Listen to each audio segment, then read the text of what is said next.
Hello बच्चों, welcome to my YouTube channel physics arena और मैं सुरेश कुमार। आज हम बहुत ही इंटरेस्टिंग टॉपिक डिस्कस करने वाले हैं, वेक्टर्स का मल्टीप्लिकेशन। पिछले कुछ वीडियोस में हमने देखा था वेक्टर्स का सब्ट्रैक्शन कैसे करते हैं, वेक्टर्स का एडिशन कैसे करते हैं, वेक्टर्स की कुछ डेफिनेशंस के बारे में भी पढ़ा था। और मैं आपको एक बात बता दूं, वेक्टर्स बहुत ही इंपॉर्टेंट टॉपिक है और आपको ये लाइफ टाइम में काम आने वाला है अगर आप फिजिक्स पढ़ते हैं तो। अब मेरी बात को सुनिए ध्यान से। आज हम मल्टीप्लिकेशन पढ़ेंगे। मल्टीप्लिकेशन में एक आपको शॉक लगने वाला है, यहाँ पर दो टाइप की मल्टीप्लिकेशन होती है।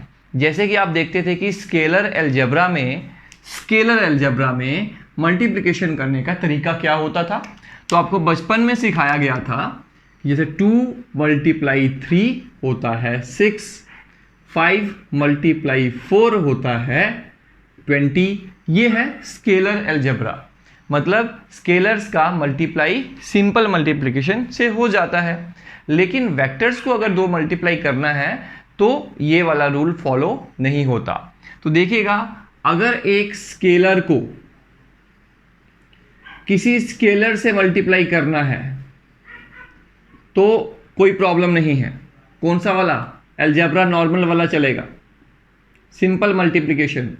अगर स्केलर को किसी वेक्टर से मल्टीप्लाई करना है तो सिंपल वाला चलेगा। और अगर किसी वेक्टर को किसी वेक्टर से मल्टीप्लाई करना है तो भाई रूल न्यू बनाना पड़ेगा। तो आज हम वेक्टर को वेक्टर से मल्टीप्लाई करने का तरीका समझेंगे। बच्चों, यहां मल्टीप्लाई 2 टाइप्स की होती है। एक को कहते हैं डॉट प्रोडक्ट और दूसरी मल्टीप्लाई को कहते हैं क्रॉस प्रोडक्ट। क्रॉस प्रोडक्ट को हम वेक्टर प्रोडक्ट भी कहते हैं, वेक्टर प्रोडक्ट, और इसको हम कहते हैं स्केलर प्रोडक्ट। अब क्वेश्चन ये है कि 2 तरह की मल्टीप्लाई का काम क्या है और ये 2 तरह की मल्टीप्लाई का आइडिया कहाँ से आया। बच्चों, हमें उसी तरह से सोचना होता है जिस तरह से एक साइंटिस्ट सोचता है। जब उसने ये चीज़ों को बनाया होगा तो उसको नीड होगी बनाने की। वही नीड अगर हम समझ जाएं तो कॉन्सेप्ट क्लियर हो जाता है। चलिए समझते हैं। देखिए, हमारे पास एक वेक्टर है जिसका नाम रखा हमने ए वेक्टर, और एक दूसरा वेक्टर है जो कि उस वेक्टर के साथ एक एंगल बना रहा है थीटा। तो ये 2 वेक्टर हैं, आपस में इंक्लाइन है किसी एंगल पे थीटा, और ये पॉइंट है, लेट इट बी ओ, इसको ओ पॉइंट मान लेते हैं। अब मुझे इसको इसके साथ मल्टीप्लाई करना है। मैं इसको b मान लेता हूँ और इसको a मान लेता हूँ। चलिए, मुझे a को b के साथ मल्टीप्लाई करना है। अब जब a को b के साथ मल्टीप्लाई करना है या b को a के साथ मल्टीप्लाई करना है तो b a के पास गया कि भाई मुझे तुम्हारे से मल्टीप्लाई होना है। a ने क्या कहा? a ने कहा भाई मेरे तो 2 हिस्से हैं, मेरे 2 हिस्से हैं। अगर हम a को रिजॉल्व करें 2 कंपोनेंट्स में तो एक कंपोनेंट उसका इस तरफ बनेगा, ये देखिए, this is first component red वाला। ये एक कंपोनेंट बनेगा, इस कंपोनेंट का नाम रखेंगे a cos थीटा। यहां लिख देता हूं a cos थीटा। और इसका दूसरा कंपोनेंट बनेगा ऊपर की तरफ जिसका नाम होगा a sin थीटा। अब a कहता है b को कि भाई तुम्हें मुझसे मल्टीप्लाई तो होना है, पर मेरे कौन से वाले पार्ट से होना है? a cos थीटा वाले पार्ट से होना है या a sin थीटा वाले पार्ट से होना है? तो अब नीड के अकॉर्डिंग हमें दोनों से मल्टीप्लाई करना पड़ेगा। तो अगर हम मल्टीप्लाई करें इसके a cos थीटा कंपोनेंट को b के साथ तो बनेगा a cos theta multiply b। तो ये आएगा a b cos थीटा, बिल्कुल सही आया। और अगर हमें मल्टीप्लाई करना हो b को a के इस वाले कंपोनेंट से तो क्या लिखेंगे? a cos थीटा नहीं sin theta into b, that is a b sin theta. तो बच्चों, एक केस में बनता है a b sin थीटा, एक केस में बनता है a b cos थीटा। अब हमने a को b से मल्टीप्लाई किया, बट किस कंपोनेंट से किया? दोनों के लिए अलग अलग केस बने। अब हम इस तरह की मल्टीप्लाई कर रहे हैं कि इस तरह की? दोनों तरह की मल्टीप्लाई ए और बी की हो सकती है, वो डिपेंड करेगा उसको कौन से वाले कंपोनेंट से मल्टीप्लाई किया हुआ है। अब इसको नाम देना पड़ेगा, तो हमने ए बी कॉस थीटा को मल्टीप्लाई का एक नाम दे दिया कि जब ए को हम बी से मल्टीप्लाई करेंगे और अगर इन दोनों के बीच में डॉट लगा दें ऐसे करके, इसका मतलब ये हुआ कि हम इनका कॉस थीटा कंपोनेंट के साथ में मल्टीप्लाई कर रहे हैं। और अगर हम ए और बी के बीच में क्रॉस वाला साइन लगा दें तो इसका मतलब ये निकलेगा कि हम बी को ए के साइन वाले कंपोनेंट से मल्टीप्लाई कर रहे हैं। बच्चों स्केलर मल्टीप्लाई में आप कभी कभी ऐसे भी लिखते हैं x इंटू वाई, और कभी कभी ऐसे भी लिखते हैं x इंटू वाई।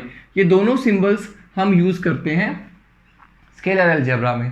वही सिंबल्स को हमने यहाँ यूज किया, लेकिन यहाँ पे उसका रिप्रेजेंटेशन अलग है कि अगर a को या b को a के कॉस वाले कंपोनेंट से मल्टीप्लाई करना है तो डॉट लिखो उनके बीच में, और अगर साइन वाले से करना है तो क्रॉस लिखो बीच में। तो इस तरह से बच्चों दो तरह के प्रोडक्ट बने। इसको कहते हैं क्रॉस प्रोडक्ट, क्योंकि ये क्रॉस है, क्योंकि इसके बीच में क्रॉस लिखा, इसका नाम रखा हमने क्रॉस प्रोडक्ट। और इसको डॉट इसलिए कहते हैं क्योंकि इस तरह के मल्टीप्लाई के लिए हमने खुद सिंबल चूज किया डॉट वाला। तो एक डॉट प्रोडक्ट हुआ, एक क्रॉस प्रोडक्ट हुआ। तो डॉट प्रोडक्ट का मतलब क्या हुआ, ए बी कॉस थीटा, और क्रॉस का मतलब क्या हुआ, ए बी साइन थीटा।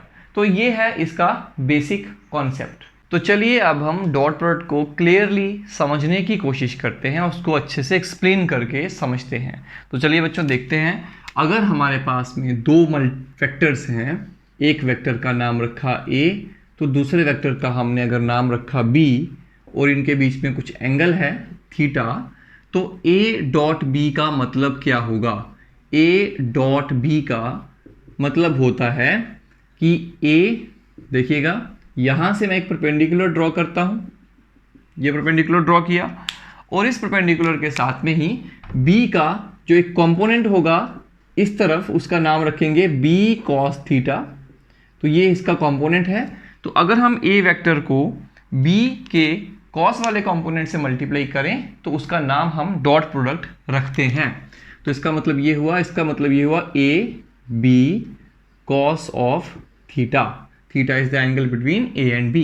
बच्चों ये जो a मैंने लिखा है, आपको पता है कि मैग्नीट्यूड कैसे लिखा जाता है।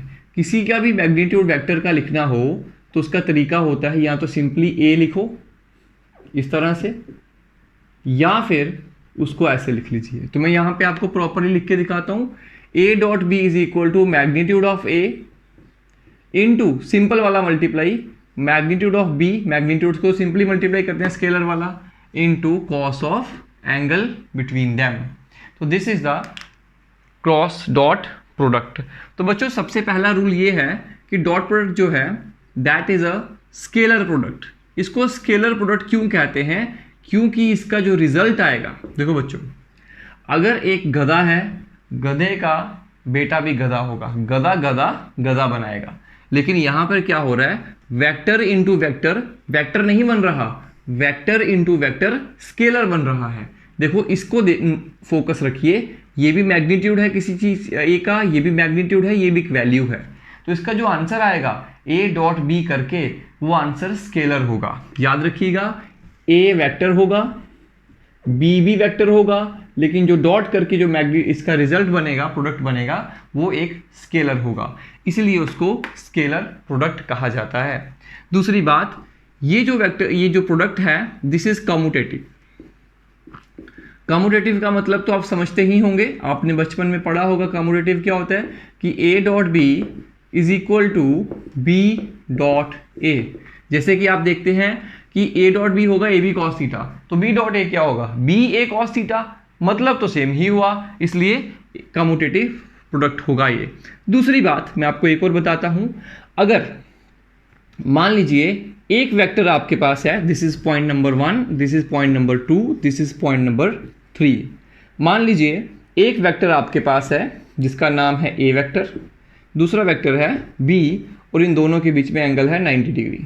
तो मुझे बताइए इनका डॉट प्रोडक्ट क्या आएगा। तो आएगा a dot b equal to a b cos of 90, and cos 90 is 0, implies a dot b is equal to 0.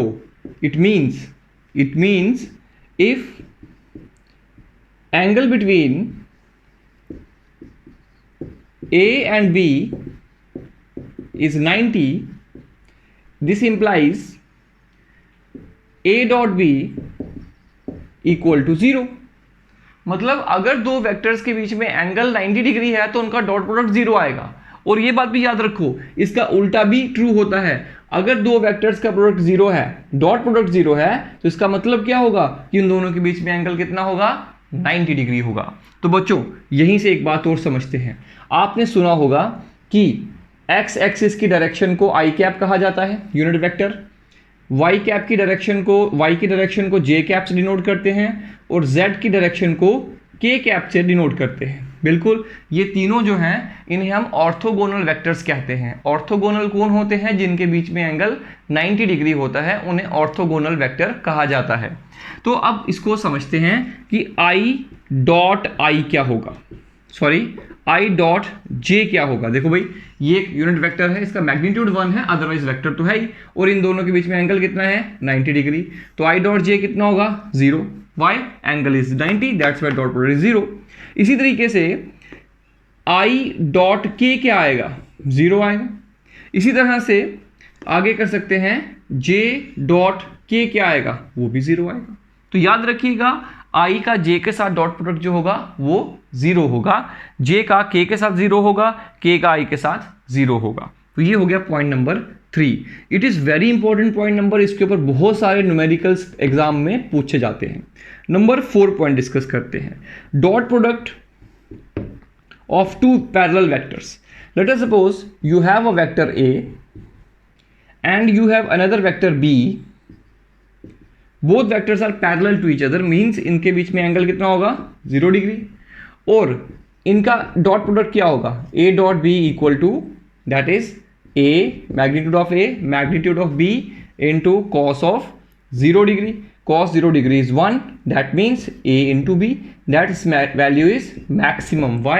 cos 0 degree 1 होता है और cos की वैल्यू मैक्सिमम 1 की होती है। मतलब देखिए फिर से, कभी भी कहीं पे भी देख लीजिएगा मैथमेटिक्स में, अपने मैथमेटिक्स के टीचर को पूछिएगा, cos थीटा का वैल्यू हमेशा 1 और -1 के बीच में ही लाई करता है। तो cos की वैल्यू मैक्सिमम कितनी होगी, 1। तो जब cos की वैल्यू यहाँ पे 1 लिखी तो तब प्रोडक्ट कैसा आएगा, मैक्सिमम। तो दिस इज वैल्यू। और सोचिए, अगर ये वेक्टर भी a है, एक वेक्टर है यहाँ पे a, और उसी के साथ में ही मल्टीप्लाई करना है। मान लीजिए दूसरा वेक्टर है a, दो वेक्टर है यहाँ पे, दोनों का नाम a है।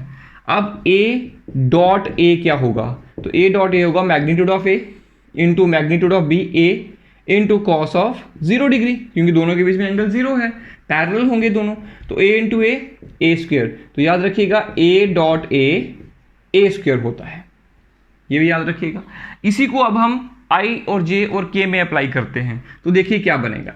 देखिए i डॉट i 1, बिल्कुल, क्यों, पहले लिखेंगे i का मैग्नीट्यूड इंटू i का magnitude into cos of 0 degree. i का magnitude, it is a unit vector, तो इसकी वैल्यू इज 1, इसका वैल्यू 1, तो इसका वैल्यू 1, दैट्स 1। तो i dot i equal to 1। इसी तरीके से j dot j equal to 1, k dot k equal to 1। चलिए इसकी नेक्स्ट प्रॉपर्टी देखते हैं क्या है। बच्चों देखिए, अगर एक वेक्टर को, if a vector is written as like this, xi plus yj or axi cap plus ayj cap plus azk cap। अब आप सोचेंगे ये किस तरह से हमने वेक्टर को लिखा, अभी तक तो हमने ऐसा कभी देखा नहीं। तो चलिए इस बात को पहले थोड़ा सा समझ लेते हैं। इसको समझने से पहले मैं आपको एक बात बता दूं कि हमारे पास डायरेक्शंस होती हैं। देखिए, ये देखिए, यहाँ पर मैं x एक्सिस ले लेता हूँ, यहाँ पे y एक्सिस ले लेता हूँ, और यहाँ पर z एक्सिस ले लेता हूँ। x y z मैंने बनाया, बिल्कुल सही बना। अच्छा, इसको i कैप कहेंगे डायरेक्शन को, इस डायरेक्शन को j कैप कहेंगे, इस डायरेक्शन को k कैप कहेंगे। तो बच्चों अगर कोई वेक्टर मैं ऐसे ड्रॉ करता हूँ, यहाँ पर मान लीजिए एक वेक्टर मैं ड्रॉ करता हूँ कुछ इस तरह से, ये मैंने एक वेक्टर ड्रॉ किया, या फिर मैं आपको ऐसे कहूँ कि एक आदमी ओरिजिन से चलता है ओ से, और यहाँ को एक्स एक्सिस में 1 मीटर और यहाँ 2 मीटर तक आता है, स्ट्रेट लाइन में चलता है, तो उसने कितना डिस्प्लेसमेंट किया? तो हम कहेंगे 2 मीटर का डिस्प्लेसमेंट किया। नाउ यू नो डिस्प्लेसमेंट जो है एक वेक्टर क्वांटिटी होती है, तो उसकी डायरेक्शन को भी लिखना पड़ेगा। अब वेक्टर को लिखना है तो पहले उसका मैग्नीट्यूड लिखो, तो कहेंगे 2 है, 2 मीटर। और अब बताओ डायरेक्शन क्या है? अब हमें X axis, Y axis, Z direction की जो है आई जे के, इनके रेफरेंस में डायरेक्शन को बताना है। तो इनके रेफरेंस में डायरेक्शन कैसे लिखेंगे? तो कहेंगे ए आदमी एक्स डायरेक्शन में जा रहा है, मतलब उसकी डायरेक्शन क्या होगी? आई कैप। तो ये मैं लिख देता हूं आई कैप। तो इस वेक्टर को कैसे लिखा? 2 I cap, magnitude into direction. बिल्कुल सही है। अब सोचिए कि अगर यहां पर मैं लिखता हूं 1 मीटर और यहां लिखता हूं 2 मीटर, और एक आदमी इस तरह से नहीं, वो कुछ इस तरह से मूव करता है, लाइक दिस। अब मुझे बताइए वो कितनी डायरेक्शंस में जा रहा है? एक तो वो एक्स एक्सिस में जा रहा है, आगे को बढ़ रहा है, साथ साथ में वो ऊपर भी जा रहा है, तो that person is moving in 2 directions. तो जब उसको रिप्रेजेंट करना है तो कैसे लिखा जाएगा? तो एस वेक्टर इक्वल टू, देखिए सबसे पहले मुझे बताओ, ये देखिए वो एक्स में कितना मूव हुआ? कहेंगे 2 आई कैप। आई कैप में 2 वैल्यू से गया, और जे कैप में कितना गया? तो बोलेंगे 1 वैल्यू से, तो यहां लिखेंगे 1 इंटू जे कैप, बीच में लिखेंगे प्लस। मतलब यहां से क्या इंफॉर्मेशन मिल रही है कि आई कैप में कितना मूव किया और जे कैप में कितना मूव किया। इस तरह से हम इसको रिप्रेजेंट कर सकते हैं। अब अगर कोई आदमी इस तरह से भी नहीं, वो आगे को ऐसे आ रहा है, मतलब राइट में भी जा रहा है, ऊपर भी चढ़ रहा है, और यहां से बोर्ड से बाहर को भी आ रहा है, तो वो 3 डायरेक्शंस में मूव कर रहा है। मतलब बाहर वाली जो डायरेक्शन होगी वो जेड डायरेक्शन है, मान लीजिए ये जेड डायरेक्शन है। जब वो यहाँ हवा में यहाँ पहुंचेगा तो वो राइट में भी गया, वो ऊपर भी गया, और वो बाहर भी आया। तो उस वेक्टर को कैसे लिखा जाएगा? That is written as 2 I cap plus J cap plus let us suppose 3 K cap. तो बच्चों ये वेक्टर को लिखने का मेथड होता है कि वो आई डायरेक्शन में कितना गया, जे में कितना गया, और के में कितना गया। तो इसे हम कहते हैं component of displacement along x axis, component of displacement along y axis, and this 3 is the component of displacement along z axis। तो इस तरह से वेक्टर को वेक्टर फॉर्म में लिखा जाता है। तो वही अगर हमें ऐसे दिया हो, यहाँ पे मैं कंपोनेंट्स को क्या ले रहा हूँ? ax, ay और az। ax is called component of a along x axis। मैं लिख देता हूँ, इसे कहते हैं component of a along x axis. इसी तरह से component of A along Y axis and component of A along Z axis.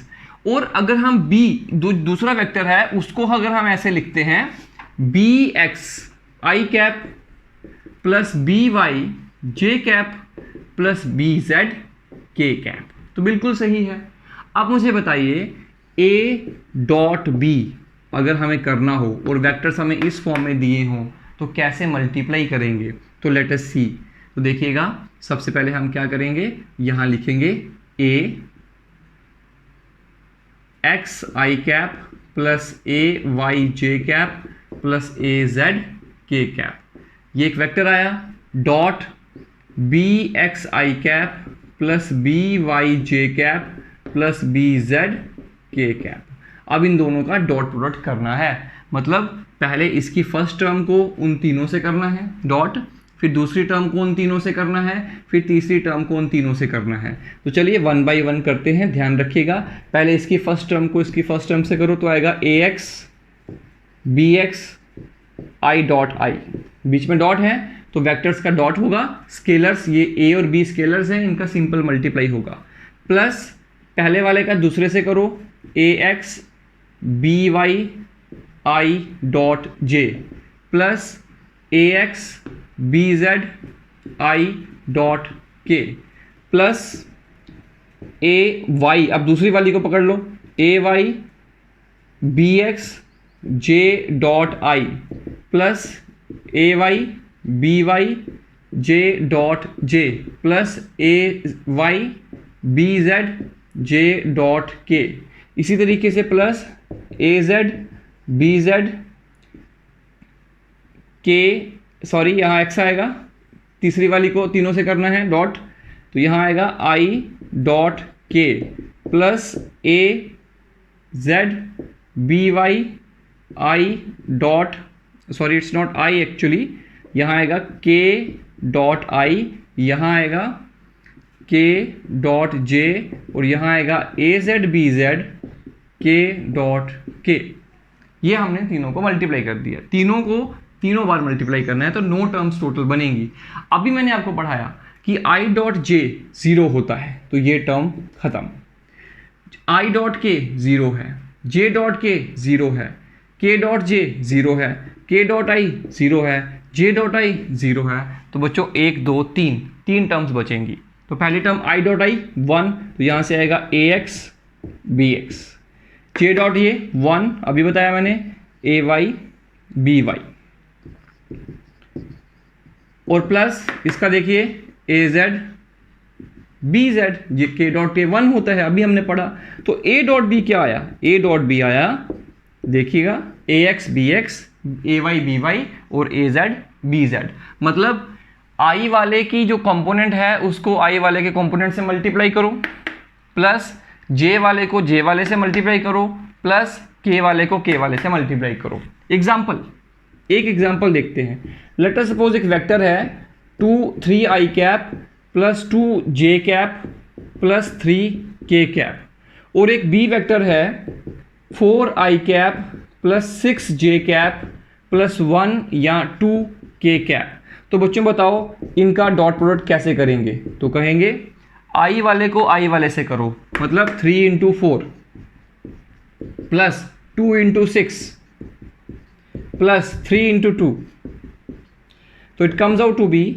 12 plus 12 plus 6, that is 24 plus 6 equal to 30, and you know this is scalar, ये एक scalar है, मैंने आपको कहा था डॉट प्रोडक्ट हमेशा स्केलर रिजल्ट देगा। तो इस तरह से हम इनका मल्टीप्लाई करते हैं। आई होप आपको इस चीज़ का समझ में आया होगा।